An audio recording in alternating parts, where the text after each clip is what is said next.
اعوذ باللہ من الشیطان الرجیم، بسم اللہ الرحمن الرحیم۔ السلام علیکم دوستو، آج سے 5000 سال قبل جب حضرت ابراہیم علیہ السلام نے کعبہ شریف کی بنیادیں اٹھاتے ہوئے دنیا میں خدا کا پہلا گھر تعمیر کیا تو آپ کے زمانے میں خانہ کعبہ کا بنا دروازہ آج تک فرزندان توحید کے طواف کا مرکز ہے۔ کیا حکمران اور کیا عوام، سب ہی نے تاریخی باب کعبہ کو چوما اور اس کا طواف کیا ہے۔ العربیہ کے مطابق مورخین کا کہنا ہے کہ سب سے پہلا خانہ کعبہ چھت اور دروازے کے بغیر تھا، تب یہ گھر صرف دیواروں پر مشتمل تھا۔ مورخین کے مطابق خانہ کعبہ کا سب سے پہلا دروازہ طبع بادشاہ نے لگوایا تھا۔ سیرت ابن ہشام کے مطابق یہ واقعہ بعثت نبوی سے صدیوں پہلے کا ہے۔ اخبار مکہ میں ابن جریر کے حوالے سے بیان کیا گیا ہے کہ طبع ہی وہ پہلے بادشاہ تھے جنہوں نے خانہ کعبہ کا دروازہ لگایا، اس پر غلاف چڑھایا اور اپنی اولاد میں جرہم کو اس کی وصیت کی۔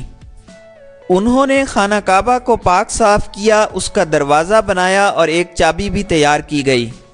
طبع کا تیار کردہ باب کعبہ لکڑی سے بنایا گیا اور یہ پورے دور جاہلیت کے دوران موجود رہا۔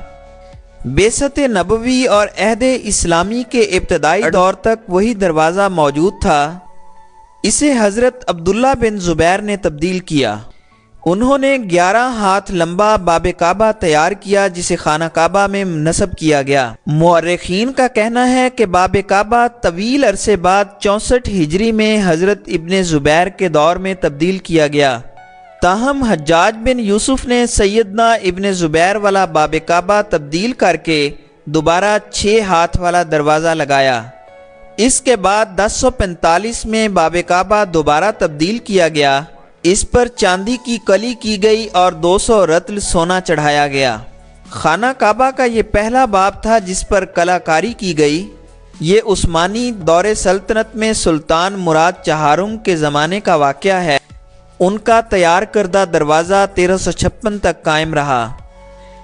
ابواب کعبہ زمین پر موجود کسی عمارت کے سب سے پرانے دروازے ہیں۔ خانہ کعبہ کے پرانے دروازے آج بھی سعودی عرب کے قومی ثقافتی ورثے میں محفوظ ہیں اور سعودی عرب کی شاندار تاریخ، ثقافت اور تہذیب کی علامت سمجھے جاتے ہیں۔ آج بھی خانہ کعبہ کے ان دیرینہ دروازوں کا دنیا طواف کرتی ہے۔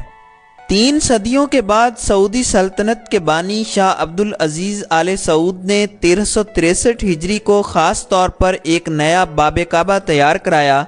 نیا دروازہ اس لیے بھی تیار کیا گیا کیونکہ پرانا باب کعبہ طویل عرصہ بیت جانے کی بنا پر کمزور ہو گیا تھا۔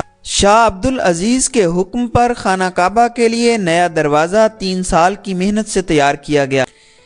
اس کی بنیاد فولاد سے بنائی گئی۔ اس 2 پارٹ پر مشتمل لکڑی سے تیار کردہ دروازے پر سونے اور چاندی کی ملمہ کاری کی گئی۔ خانہ کعبہ کا موجودہ دروازہ احمد بن ابراہیم بدر کے ہاتھوں سے تیار کردہ ہے۔ یہ دروازہ خالد بن عبدالعزیز کے حکم پر تیار کیا گیا۔ اس پر 280 کلو گرام سونا لگایا گیا۔